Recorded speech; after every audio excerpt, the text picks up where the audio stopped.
दोस्तों, कैसे हैं आप लोग? जरूर खुश होंगे, आनंद पूर्वक जीवन व्यतीत कर रहे होंगे। हाँ, मैं आज कुछ कहानियों के साथ आप लोगों के सामने आई हूँ। पहला कहानी है एक दाढ़ी वाला व्यक्ति का। दाढ़ी वाला व्यक्ति आप लोगों ने भी देखा होगा। हमारे कहानी का यह नायक दाढ़ी वाला व्यक्ति ने एक दिन एक किताब पढ़ा। किताब में लिखा था कि हर दाढ़ी वाला व्यक्ति कहीं न कहीं मूर्ख साबित होता है।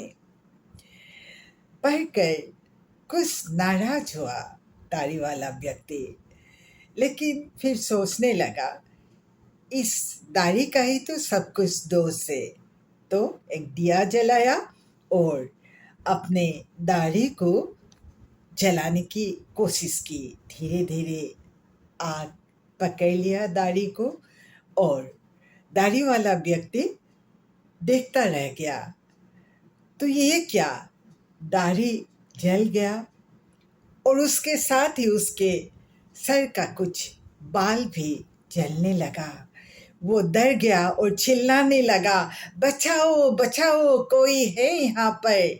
तो पड़ोसी आ गए, आकर उनके सर पर पानी ढाला और इस तरह से कोई कोशिश के बाद उनका सिर में जो आग लगी थी वो खत्म हो गया, बुझ गया।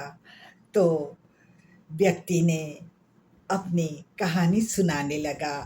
कहने लगा, जब पड़ोसियों ने पूछा कैसे हुआ ये सब, तब बोलने लगा कि आज मैंने एक किताब पढ़ा था। किताब में लिखा था कि दाढ़ी वाला व्यक्ति मूर्ख होते हैं। उसमें तो लिखा था, दाढ़ी वाला व्यक्ति ने कहा, लेकिन मैंने तो इसे कर दिखाया। सुनकर सभी पड़ोसी हंसी में लोटपोट होने लगे। आप लोगों को कैसा लगा यह कहानी? हाँ, और एक कहानी कहती हूँ, बीरबल की कहानी। बीरबल के नाम सारू दिशा प्रसार हुआ था कि वो बहुत ही बुद्धिमान व्यक्ति है। एक युवक आया एक दिन, आकर बीरबल से मिले और बोला, आपको मैं एक प्रश्न करूँगा, या जो कठिन है या एक सरल सा कोई बहुत सारे प्रश्न करूँगा। बीरबल ने बोला कि आप कठिन सा एक ही प्रश्न कीजिए, मैं जरूर उसका उत्तर देने की कोशिश करूँगा। तो युवक मुस्कुराया और बोला, तो बताइए, पहले इस पृथ्वी पर अंडा आया या मुर्गी आया?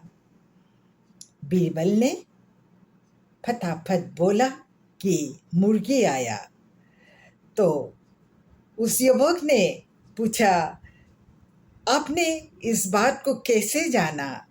तब बीरबल मुस्कुराया और बीरबल ने बोला कि आपने कहा था मुझे सिर्फ एक प्रश्न करेंगे, ये क्या, आपने तो अपनी बातें बदल ली है। युवक ने समझ गया कि बीरबल कितना बुद्धिमान है और अपने बातों में ही युवक फंस गया। इसके बाद एक कहानी कहती हूँ। चलिए हम लोग पहुँचते हैं जंगल में इस कहानी को सुनने के लिए। जंगल में एक शेर था और एक लोमड़ी था। तो लोमड़ी और शेर के बीच में दोस्ती हो गई। तो शेर बोला कि आप हर रोज मेरे शिकार का चयन करेंगे और मैं शिकार करूँगा और उसके बाद हम दोनों मिल बांट कर खाएंगे। लोमड़ी खुश, शेर खुश। फिर इसी तरह से दिन गुजरने लगा।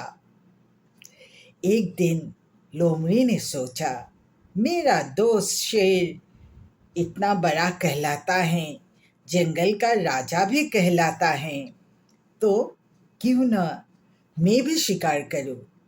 तो जैसी बात वैसी काम। तो जो लोमड़ी है उसने शेर को कहा कि अब से मैं शिकार करूंगा और हम दोनों मिलकर खाएंगे। शेर आश्चर्य में पड़ गया कि ये क्या परिवर्तन आया लोमड़ी में। शेर समझ गया लोमड़ी थोड़ा अहंकारी हो रहा था। फिर दूसरा दिन शिकार करने का समय था। एक हाथी आया सामने से। लोमड़ी उसको बार करने गया तो हाथी ने लोमड़ी को अपने पैर से कुचलकर मार दिया। दूर से शेर लोमड़ी को देखता रह गया और दोनों आंखों से उसके आंसू बहने लगे अपने दोस्त की दुर्दशा देखकर। तो अहंकार के कारण लोमड़ी का पतन हुआ। दोस्तों, अहंकार हमें करना नहीं चाहिए। स्वाभिमान अच्छा चीज है। अपने ऊपर विश्वास करना चाहिए, साहस करना चाहिए, अपने को खुद को अच्छा मानना चाहिए, प्यार करना चाहिए, अपना जो अच्छा बात है उसको आगे बढ़ाना चाहिए। लेकिन अहंकार अहंकार से दूर ही रहना चाहिए, क्योंकि अहंकार करने से शायद लोमड़ी का जो गति है उसी जैसा किसी का भी हो सकता है। रावण के बारे में भी इसी तरह का बात कह सकते हैं। रावण खुश था लेकिन उसने बुरी कर्म किया, उसके साथ ही उसका अहंकार हुआ। तो अहंकार बुरी बला है, उससे दूर रहना ही अच्छा है। अगर आप लोगों को मेरी कहानी अच्छा लगा, मुझे बहुत बहुत खुशी हुई। आज के लिए इतने में ही सही। धन्यवाद।